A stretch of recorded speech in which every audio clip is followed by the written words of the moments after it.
Evening, it's Munwara Ali here. I am live on Sunday, 6 p.m. With a lovely guest today. I've had the lovely opportunity to get Ruqayyah Ahmed online today. So for anyone who hasn't actually joined me on a Sunday evening before, I do this every other Sunday, 6 p.m., sometimes 7 p.m. The whole purpose of my platform or utilizing this platform is so that we can share stories, we can be inspired, we can feel motivated, and we could take away something from the guests that arrive and come and share some of the insight to the things that they've been doing in the community. So as an individual who works within the community, I'm really passionate about getting more stories out there. I'm really passionate about inspiring more people into community leadership, and particularly women and young people. So my wonderful guest today, Ruqayyah, is a young lady who's a law student, but I'm not going to say much about her. I have to be honest, I actually know very little about Ruqayyah, even though I've kind of worked alongside her for a number of months, but like sort of not very closely. But I've heard lots of wonderful things about her. And I know that for someone so young, she has been in the forefront of a lot of change. And I feel that it would be really interesting to hear her story, but also feel inspired by some of her insight into why she does what she does, and hopes for the future. So I hope you enjoy today's conversation. I'm going to bring my lovely guest in. Ruqayyah, are you online? Hi. Yes. Hi, Ruqayyah. Hiya. Finally, I've been waiting for this. I know, I've been looking forward to it. I'm very excited. Brilliant. Thank you so much for agreeing. I know you have a lot on in terms of being a law student and all that. So please do introduce yourself to our audience. I'm Ruqayyah. I'm going into my third year of my law degree at university. I'm the Wolf and Forest Women's Network social media chair, and I am also the president of the Women in Law Society at my university. There you go, third fact for you. Fantastic. And may I ask, how do you manage all of that? Oh, goodness me. I know a lot of people say, oh, you really have to plan every minute. Mine is more, my process is more chaotic than that. I feel that works for me. So it's really when I get time to do things, I just do other things. So, yeah. Is there ever a spare moment in your week, Ruqayyah? I would like to say yes, but this week has been very busy. I mean, usually it is like that, just all meetings and emails and stuff, so not normally. Okay, so let's start off with, I just wanted a little bit of, let's delve into your sort of, how old are you? 20. So you're only sweet 20. Oh my gosh. Okay, so tell me, like, how old were you when you started volunteering? So I started volunteering when I was 17. I started at Wood Green Salvation Army's legal clinic, and I would be there every week for a few hours just assisting with caseload, because it was all pro bono work, and obviously a lot of these clinics are overrun because they're underfunded, and just being able to give a hand where I could, and it was something I was really interested in. That's sort of where my voluntary work started, and then I kept with that for a few years, and from there I joined Wolf and Forest Women's Network last November, and I've just been volunteering ever since, like doing lovely, I really enjoy it, doing the Macmillan coffee mornings, doing the social media, just helping out where I can. I really enjoyed it so far. Brilliant. I noticed at the Macmillan coffee morning, you were like non-stop. And it was a really busy event. How much money did you make? Do you know? Oh goodness, about £480, I think, but that's just from the cakes, so we'll Oh, see. wow. I think the final amount was over 500. That's amazing. That's a huge achievement for a coffee morning. But yeah, I saw you behind the counter, and I thought, okay, I see her energy levels. They're very high. What's your view about energy levels? Oh, goodness me. I'd like to have a continuously high energy level. It's not happening for me at the moment. But when I'm getting into something, I rather stay doing that thing than like stopping every so often. Like once I'm in it, I'm like properly, I'm going to be in it until it's finished. But I have to feel very motivated to be in it to get those energy levels high. I get that. I get that. So, how do you motivate yourself? Because obviously, a law degree is quite a heavy topic and a course to be studying. How do you motivate yourself so that you are also managing to juggle your volunteering as well as your academic, you know? Yeah. I have two answers for that. I have the first one's the proper answer, where it's at the end of the day, I really love the satisfaction of being able to say, I've done this. Look, this is the end product. I'm very proud of myself. And also wanting to go and work in more pro bono sectors, and also wanting to be able to give back, especially to like the community and everyone who sort of helped me get to where I am. Is really a driving force for me, to be honest with you. Just being able to sort of make everyone else proud of like this achievement. The other answer is just watching Legally Blonde on repeat, because honestly, that movie just gives me so much serotonin. I can't even tell you. I'm obsessed. Well, at least you're honest. Yeah, no point not being honest. It's a great movie. It is. It is a great movie. I have seen it. It's fantastic. But yeah, so obviously you're studying law.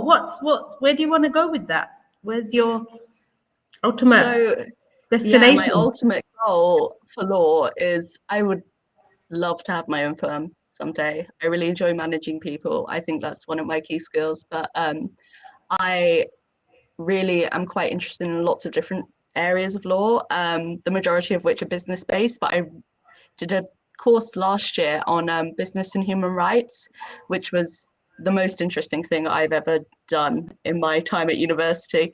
It was about international business, the treatment of employees and things like that. So things being able to help people who may be exploited by international businesses, or not being given the respect or the reward that they should receive. I find that super interesting, and that's sort of where I want to be eventually Fantastic. as a solicitor.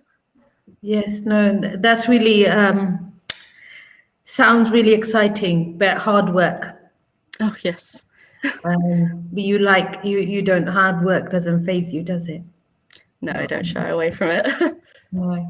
You mentioned managing people only because we are talking about community leadership, and obviously, whether you want to label yourself that or not, you are a community leader by virtue of everything you do.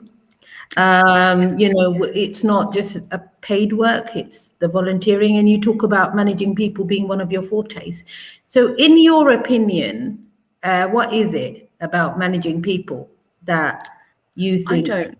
Yeah, I is a couldn't good? put my finger on it, to be honest with you. I feel like it's a combination of a bunch of different things, specifically being able to, like I was speaking about earlier, being able to get to that end goal, but doing it in the most efficient way. Because although I work hard, I don't enjoy hard work.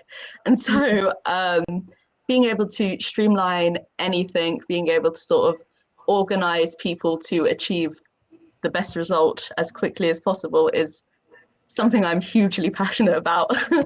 And from learning how to manage people at my family's business as well has really helped. Being able to do it from such a young age to continue to do it now, it's one of those things where I started off managing people. I was a bit like cautious, a bit timid about it, but now honestly, it's like second nature to me, really. So what has your learning been? What helps or what works? Would you, as a tip in how you manage people? Well, I guess always, I would probably just say keeping your cool, being kind to everyone, understanding everyone's different personal circumstances, because there may be things that some people can do that some others can't, others can't do. So I find that just being able to understanding the people you're working with and their talents is truly the key to success in that aspect, I would say. And that's such a important thing that you've just put your finger on, because I'm talking to adults, and sometimes like when I say adults, you're an adult too, but I mean like people that have 30 years 20 years experience in managing people, and they don't feel, because of their own training, that kindness is a good way of managing people. But I think it's a key way, because if you don't understand and you don't have empathy for the people you manage, you could be missing a really important point. And then the second thing that you highlighted, which I thought was really, really good, was understanding talent. Because I feel that sometimes we can, when we're so busy doing our own job as a manager, not recognize and sort of dismiss people's talents. And when that happens, there could be a breakdown in relationship and so much more harder to manage those individuals. Don't you think? Yeah, I agree, definitely. And if you don't go into a situation with empathy and understanding for different people's situations, they can close up and you might not be able to get anything from them, any like skill or talent from them. So I think it's definitely important to approach it with empathy and with sort of care for the people you work with. Yeah, no, absolutely. I totally get you and agree with you. And so share with us maybe a negative experience you've had in managing somebody. You don't have to just anonymize it. It's really nice to be able to hear from someone's learning, because it opens people's eyes. I mean, I may not have experienced what you've experienced in the last 3 years, and I could learn from you. I mean, to be honest with you, I've been quite lucky in the sense that everything that I have managed or everyone I have managed, they seem to be really lovely, and everything sort of falls into place. If it doesn't go completely to plan, eventually we'll get there. But I will say that sometimes training people in like the hospitality industry, as a barista, things like that, you find that I once had somebody who was too good, and I became a bit cautious of them in the sense that this person is overwhelmingly good. There's no space for flaws in their practice, so I was a bit cautious. Turns out they were a bit of a dodgy character. I won't say much more, but I definitely found that you have to be understanding people is understanding that they all have flaws and that people have got most people don't have, like, they're not perfect the first time they do it. So never trust anyone that's perfect, I guess. That's the moral of the story. Yeah, and that's a really good tip. Because sometimes you can, if you're as positive as you come across, to me you come across as, if someone says that they've been fortunate, they've never come across anybody, everyone's nice, that means that's how you are, because we perceive other people the way we are. Because you're positive, you always look at the positive in everybody. But I'm just so glad that you also had an experience of, and recognizing that perfection doesn't exist. Of course. But we can have people that are overqualified for their roles. I was talking to someone recently, and funnily enough, they said they did a year's training somewhere. They did a job somewhere, and what they were doing was learning the trade so that they can set up their own business. Yeah. So, and I don't think there's anything wrong with it, but like, obviously, if there's things that goes on that is a bit untoward, then it's a little bit dodgy. Yeah. I agree, definitely. Yeah. So, what would you say? What made you? Because I noticed on your profile, you're co-founder of Women in Law Society. What Yeah, what what made you find this particular society? I mean, I've always been passionate in, I'm very much like an ultra feminist. I really believe that women should be in all the places where decisions are being made. They should be at as much as men.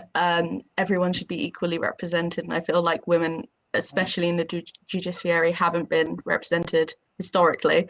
And this isn't like a new thing. This isn't like a new issue that we've suddenly like decided to talk about. It's always been this way. And being able to have a conversation with people in my year group, women that I know who have got a background in law, you have a background in law, so you probably have seen this as well, where I know women who get their law degree and aren't confident enough to maybe stick it out and try and get their vacation scheme, or don't want to go for that pupillage, or don't want to do, they're just too nervous to go for it really, to go for their dreams, what they want to do, their dream job, the potentially like the high paying job that they want to go to. And I feel like having a support network like the Women in Law Society, which is essentially what we have a really lovely community of inspirational women who sort of come together offering their networks, expertise, any just like helpful, kind words. And we just found that obviously we created our society over lockdown. This is myself and my two friends, Katie and Evie. We created this society because we felt that although we have a great university, fantastic university, there wasn't enough support for female law students, for the women in law. And we just felt like, you know what, if they're not going to do it, we should probably just do it, to be honest with you, because we had gone to this brilliant event hosted by Legal Cheek about pioneers in the law of the legal field. And there was this really wonderful woman, Harini. She's a barrister and she's also the leader for Women's Equality Party. And, or not the leader, she's quite high up in the Women's Equality Party. And she really inspired us. So we were like, you know what, we're just going to start a society. That was the evening we decided. And since then, we've had events where we've had over 100 people show up. We've had obviously all online, all COVID safe. We've engaged with so many different women in the field, women who have their law degree but decided to pursue something they really enjoyed. Like our friend Rashida Benamar is an entrepreneur, that she has her bachelor's and master's in law and has worked as a lawyer for many years. But yeah, we decided that it was good to have a good support network, and also being able to put it on our CV was also pretty great. That's why it's a society. No, it's fantastic. It's fantastic. I'm just, I know I hear women say, or people say, especially people your age, say, how do we start something? It's scary. And, Yeah. like people behave as though they need permission. Did you I need agree. permission? We needed to go through the university, but no one had to give us permission to have the idea. It wasn't one of those things where we knew what we wanted to do, and we're all quite determined, especially coming from working class backgrounds and wanting to go into law, which has historically been sort of an elitist boys club, lack of better words. But we felt like this is something that needed to happen, and there's a huge network of women in law societies in universities around England that we could reach out to if we needed a hand with anything. But the university was really accommodating to us, and they've definitely, I think they've also benefited from having a women in law society. So yeah, there weren't too many obstacles, I should say. No, that's great. And I'm sure they definitely are benefiting even now as we speak. because it's such a big deal for the university to have, like, a bunch of three young women setting up something from scratch. It can be scary, but like now you have the courage to start so many other things. But that thing about the gender equality, have you ever been told that you wouldn't fit in the legal profession by anybody in particular? Well, we've had conversations where I personally know I've never been told, and that's just because I refuse to hear it. But we've had conversations at university where we find that everything that's available to law students, especially in London, is tailored to a very specific type of law student. And it was made abundantly clear that we weren't that specific type of law student because we weren't benefiting as much as we should have been from the material provided, from the support provided. And so that was definitely a catalyst in wanting to create the society as well. Being able to provide, make it more inclusive, become a community rather than different factions and everything. I mean, I must have been, 14, 15 when I was told you won't fit in. But I, like you, I'd already made up my mind at 14, I'm going to be a lawyer because that's what I want to be. And because we had a lot of issues in my area, especially around gangs and violence and racial tension, I started wearing a headscarf when I was 14. And the same year, I don't remember exactly when, but I also decided I'm going to be a lawyer. But every place I went to, I was always told you won't be able to because you're Asian, you're a woman, and you're Muslim. And I also have like a nose piercing. And I was told you'll never be allowed in court. So that rules out the barrister's profession. I was never really interested in the barrister's profession because one thing that scared me more than anything was not having the choice in cases. And I always wanted to be able to have the choice. I didn't want to represent somebody that I felt didn't fit my values. Yeah. So I sort of went towards the solicitor route. And I even did some, like I've mentioned to you before, internship abroad. And I did a lot of pro bono stuff. But what upset me, I think, more than anything in my career, especially pursuing law, was I had a friend who I went to university with, and we studied law together. And she had become a barrister, very popular, well known, so I won't mention names because you may even know who she is. But she became a very, very popular barrister. And at the time, I was doing like a lot of stuff. I was volunteering for a free representation unit and a law center. And I remember she was struggling with her own firm. And I said to her, I want to help her. And I said, look, I'll do it for free. Only because I thought it might help me get my training contract. And she said to me, I don't know when in conversation I must have said to her, one day I see myself running my own business. And she said to me, when you're after a job, don't ever say that because then the employer sees you as competition. And I thought, of course. Oh, so that's why you said no to me, because I wanted to help her because she was complaining that she was working 7 days a week. And I said, right, let me do your immigration appeals, because I was also doing quite a few immigration appeals, because that was my way of counteracting this, because I wanted to prove I could go to court. And, with immigration appeals, you don't need, you can actually go to court. And of course, yeah. It's not the same restrictions as the barrister's, court appearance. So I did the immigration appeals, but she actually refused. She didn't want me to help her. And it wasn't until afterwards I realized. So, I guess And now we look at the situation we're in, and we're into community development and leadership, and you're surrounded by lots of women that actually want to lift you. Whereas in that situation, you had somebody from my background who was doing extremely well, who went to university with me. And yet, when it came to her turn to help me, she didn't. She saw me as a threat. Competition. But actually, I say the world doesn't have enough women leading. I agree. I definitely agree with that. What do you think the reasons are why women don't lead? Fear, mainly fear of rejection, I would say. Also, it's not easy to start something. It's not easy to be the first person ever, is it? It's not.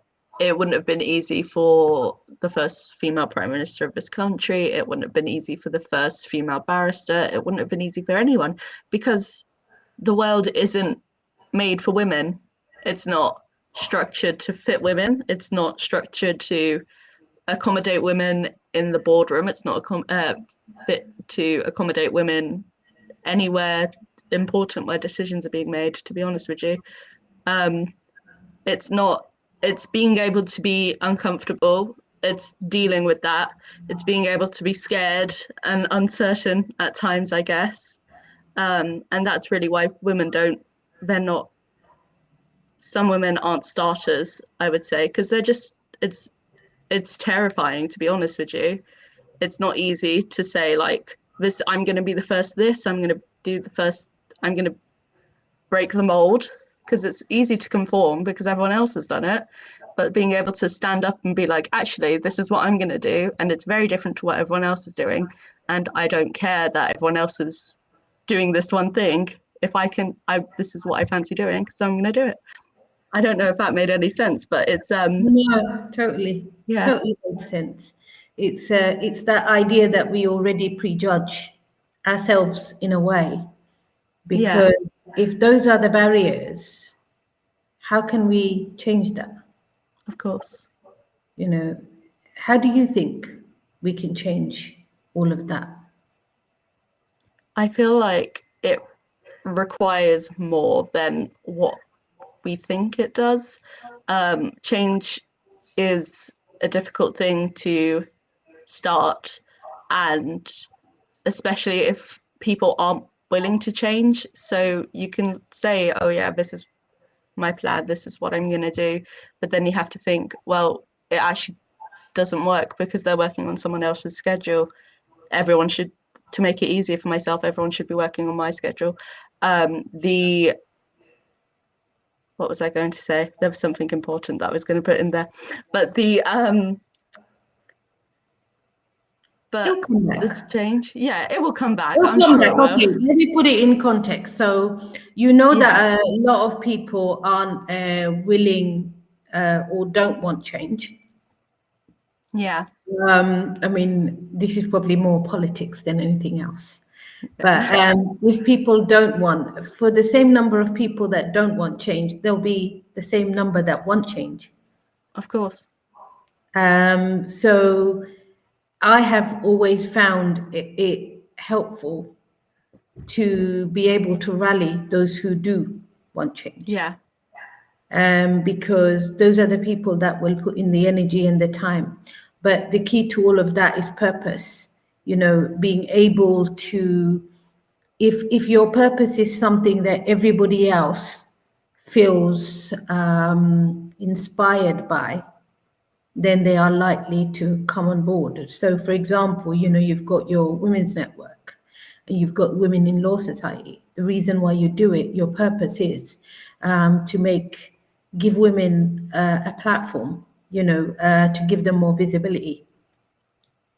But if you become the type of chair who says, oh, but I don't want my photo anywhere, but I don't want to be in the papers or whatever, then in a way, people don't know who is running the show. And people need to be inspired by people running the show. I agree. Yeah. They're in charge, so everyone should know it. I definitely agree. Yeah, and I think, I really get that. I see that happening all the time. Like I do a lot of mentoring and I see that, the whole fear thing and people are judging me or they're going to say I'm no good or I'm not good enough or whatever. But like those are thoughts in your head and sometimes they can be the biggest barriers. I And agree. I think what's helped me is being able to find others or mentors who can help me tackle my own demons, you know, to reach out and to ask and find people. And I think one of the things I've realized from LinkedIn is that sometimes people worry about, okay, can I afford a coach or can I afford a mentor? But if you really want to get somewhere, find somebody who is already successful in where you want to go Yeah, and approach them and say, will you mentor me? Because it's nothing like, I mean, I say that myself because of being in this game for so long. Most of the times, you don't end up mentoring people because you go out there seeking mentees. They come to you. definitely. They come to you, and you don't actually, the person who mentors isn't just giving, they're also receiving. It's a two-way thing because Absolutely. you learn from your mentees. Nobody's perfect. I agree. That's brilliant. Yeah, that's a good way of putting it, especially as somebody who is now, as of last year, considered a mentor and has had mentors. It's interesting to sort of see the dynamic, the difference, and being able to like learn from my mentees as well. Yeah, yeah, definitely. Because I sometimes I find myself in a situation where I like say something that the mentee says to me, and it just makes me think, okay, was that my behavior? If they've interpreted it this way, because I actually feel management isn't about using one approach. It's about adapting your approach to the need of the person you're managing. Definitely. So when you've got a mentee and actually they bring up something that you hadn't even thought about, often is connected to whatever their need is, then the learning is okay. So if that is how they felt, I should change my approach with that individual. Or Yeah. in future, when I'm mentoring other people, that's a really, really clever thing. And sometimes I've been stuck. I've been stuck. And when you're mentoring someone and they also want to give back to you. So you're stuck and you say, you know what, I'm just like really stuck with this particular dilemma. I don't know what to do. And suddenly they'll give you a brainwave. Yeah. It's, yeah, being able to collaborate as well with people who you feel are, who, especially mentees, they always seem to understand you really well, because you're bestowing your wisdom on them. So being able to sort of collaborate with them has always been super useful. I think it's definitely a absolute perk of being a mentor. Yes, definitely. And I always say when you grow, when the mentee grows, the mentor grows even more. Yeah, It's it's like a never-ending cycle, isn't it? But a great one. absolutely. So where do you, Ruqayyah, where do you intend to go next? Obviously, your degree is going to be something that you will be pursuing this year. And what's your next step? Goodness me, that's a loaded question for somebody who's going into their third year.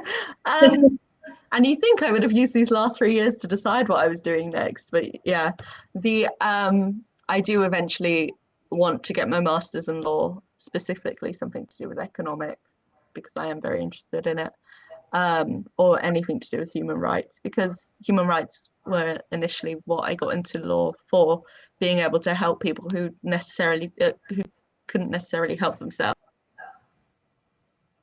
Mm. Sounds really pretentious, but that's ultimately what it was. And um, that's I do definitely want to do my master's. Who knows if this will be my last degree. I hope to do many more in the future. I believe that you can never stop learning. But I will hopefully be able to do my LPC eventually, or my SQE, become a solicitor. But I see many years of paralegal work between now and then. So we'll see what happens. I mean, hopefully I've got a long time left to achieve it. Fantastic. Fantastic. Look, you're only 20. I did my LPC about 14, 15 years ago. And,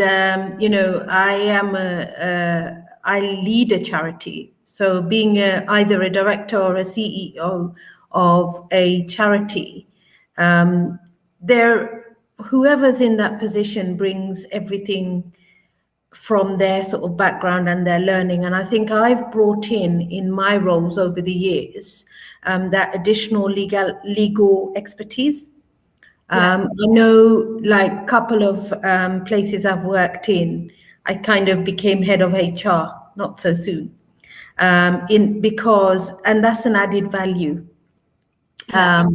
When you do go into charity work, you bring that on board. And I've negotiated leases, I've written, employment contracts, created recruitment panels, developed projects, because a lot of it comes from that. And all the interviewing skills that you do, the accounts that you do, helps you as well to understand finances. I hated solicitors' accounts. I hated it. I actually had a nightmare because, you had like 2 chances to pass it, and the first chance I missed it by a really, really small percentage, and I was not yet competent, so I had to retake. And the night before the retake, I had a nightmare that I had failed. I was so scared. And I actually passed. And now, like, I feel like I'm a real expert in finance in the charity sector, because over the years I've had to learn about finances.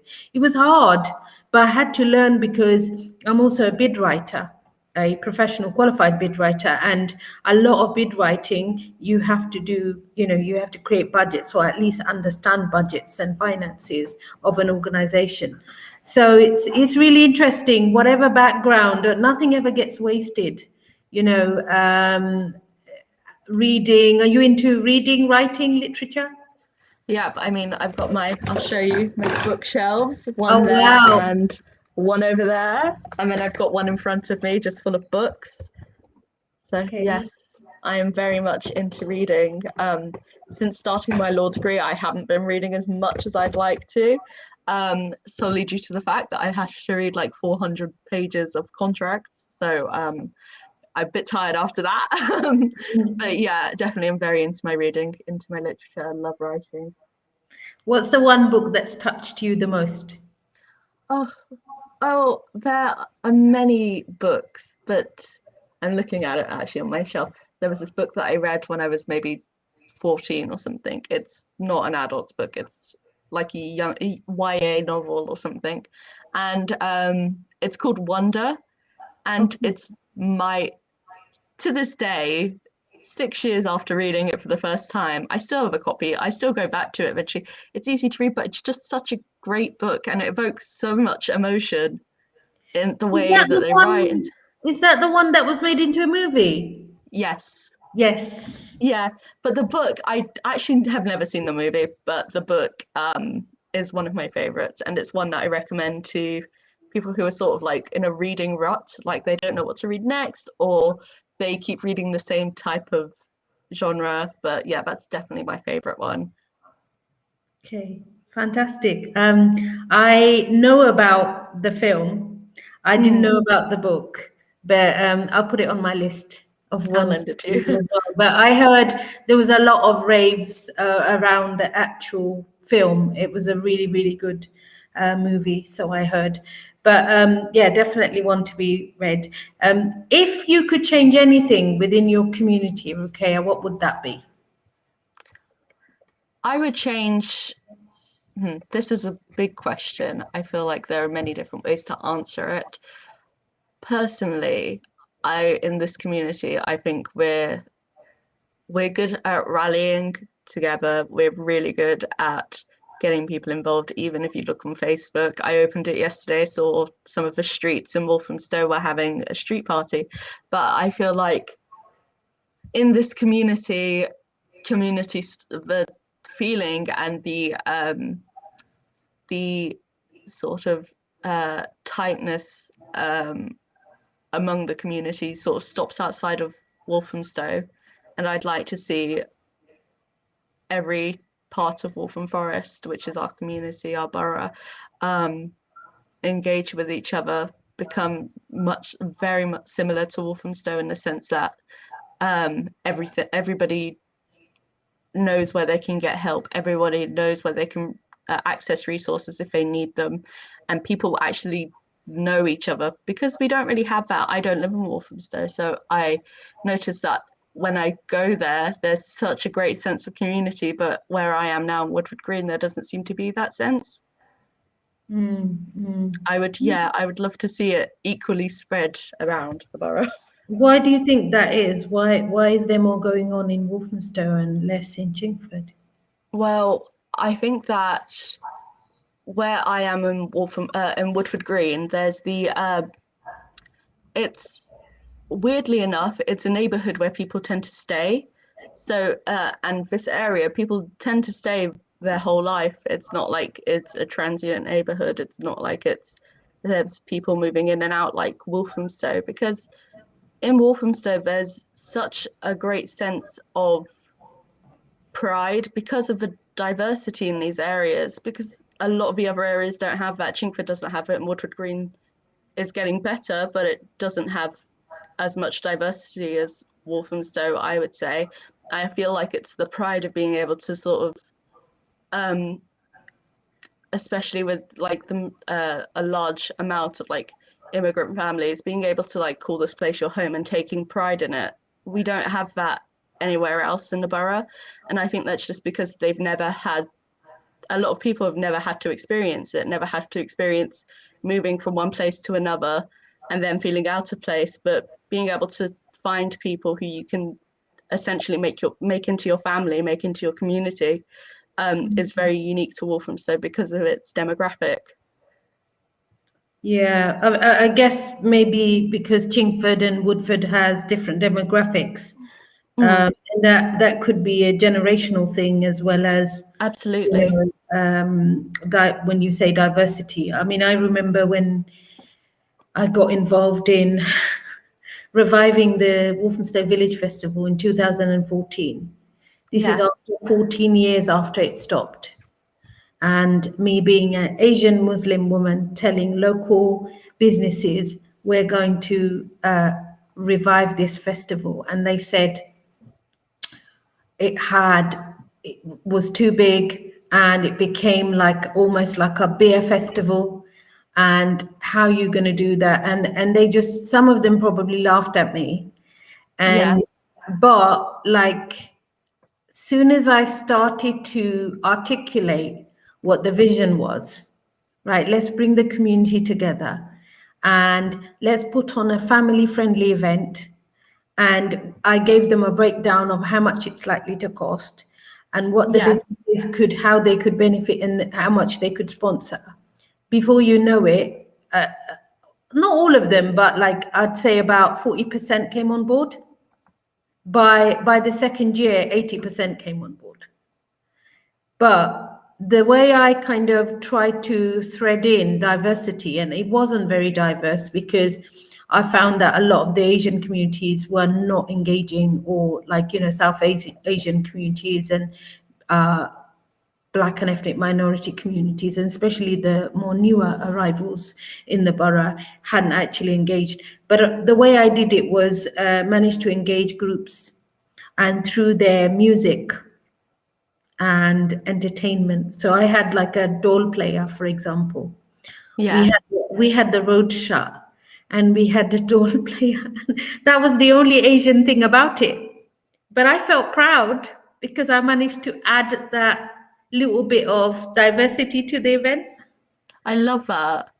See, I just think it's so important to, especially in community events and especially in community, understand that we're not all the same and that we do come from different backgrounds, and being able to celebrate that diversity is really one thing that Walthamstow does so well.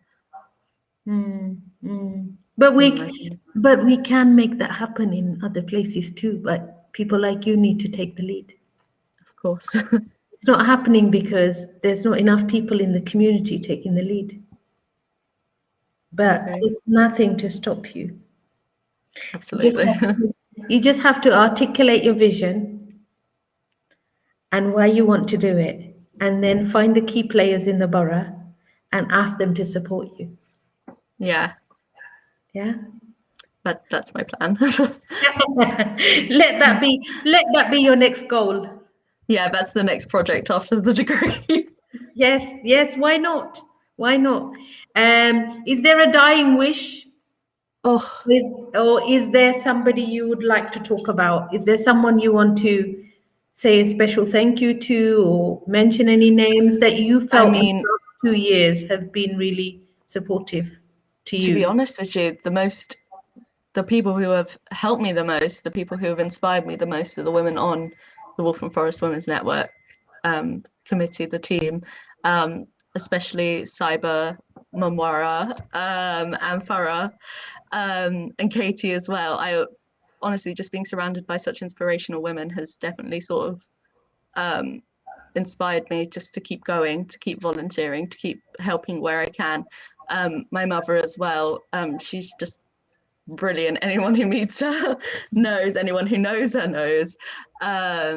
Definitely one of my main sources of inspiration, my grandmother as well. Anyone who has ever inspired me to keep learning and stay curious about anything is definitely, those are the people who have helped me the most, who have inspired me the most, definitely. Your mother is a very, very interesting lady. Tell us a bit about your mom. So my mum, she's probably just standing outside the door listening to me.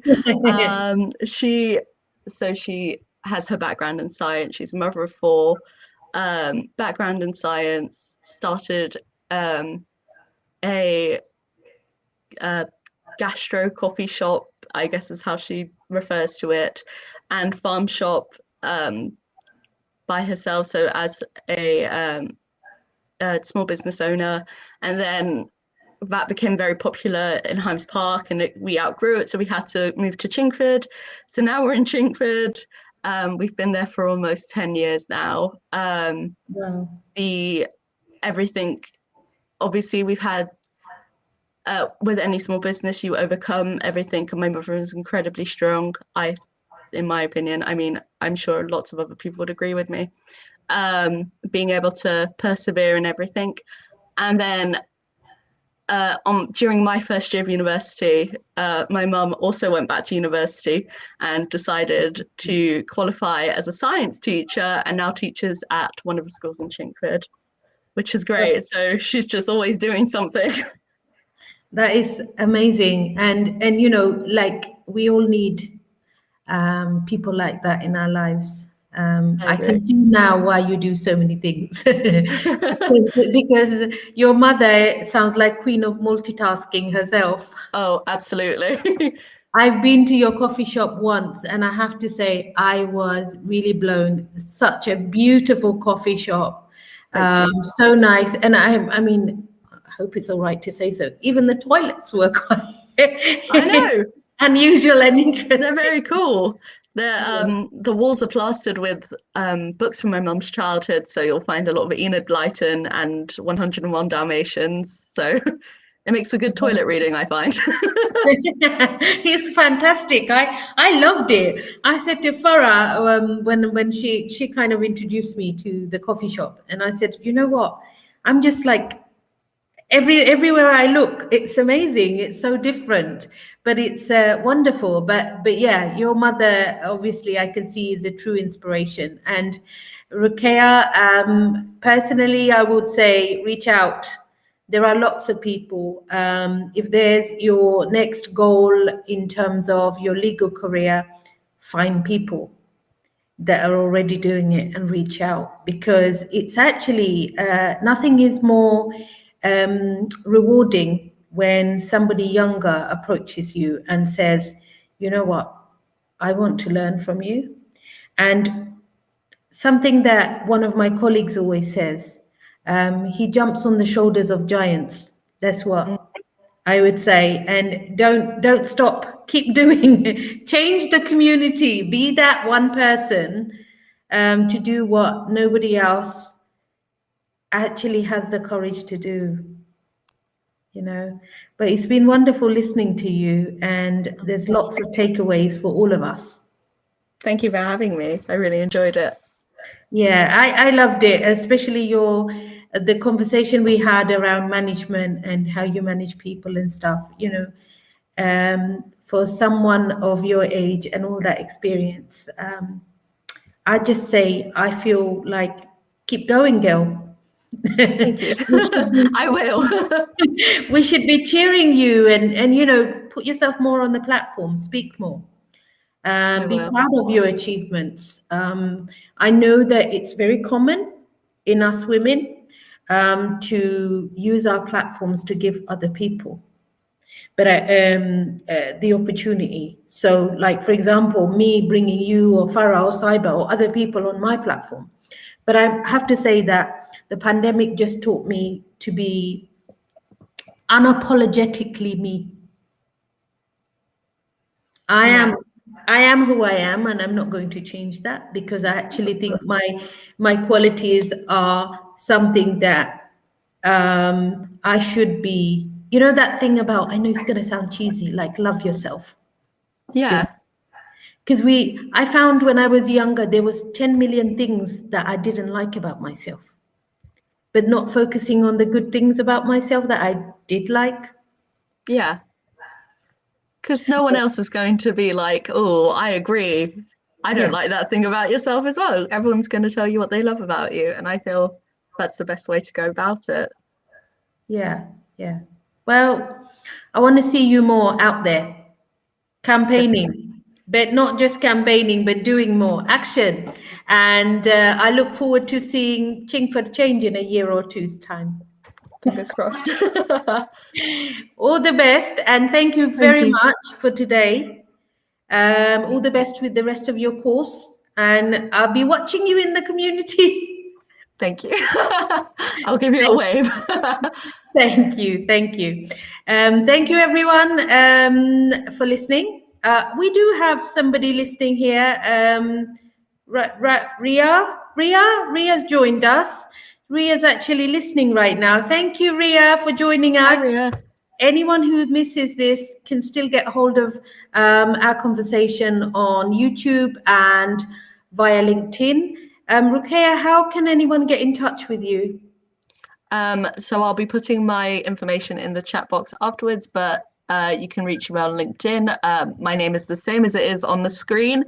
And I will put my link tree in the comments in a moment as well.